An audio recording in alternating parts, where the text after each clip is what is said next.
سلام آقای آمی. سلام. از این رد میشن یه لحظه شما رو دیدم. من از فالووراتونم، طرفداراتونم. با اجازه یه عکس بگیرم من با شما. بفرمایید. ممنون دستتون زنده باشید. ممنون، تشکر. اجازه میدید در حد 30 ثانیه من یه ویدیو هم داشته باشم از شما؟ بفرمایید در خدمت. یه ویدیو داشته باشیم با آمی.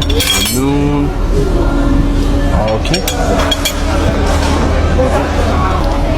آقایامی اگه اجازه بدین یه لایو من بذارم دوستان و بچه ها شما رو ببینن.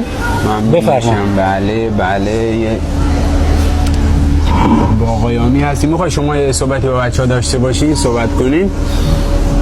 کسی هم تو لایو نیست که هستن، یکی دو نفر هستن بچه های محل. بفرمایید.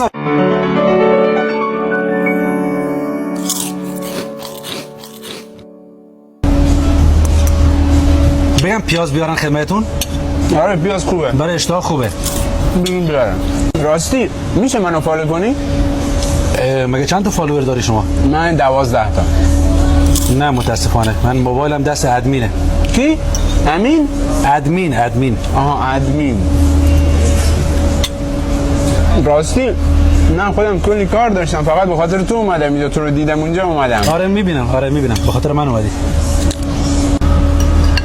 آقایامی دستتون در نکنه، خدا خیرت بده. زنده باش. خیلی ممنون. من خیلی طرفدارتونم. از این به بعد هر وقت اومدی من میام پیشتون. دستتون در نکنه. آقایامی دست در نکنه. خداحافظ. 4 تا طرفدار مثل داشته باشن که باید روزه بگیره همیشه. یه پرس کوبیده بیار بی زحمت.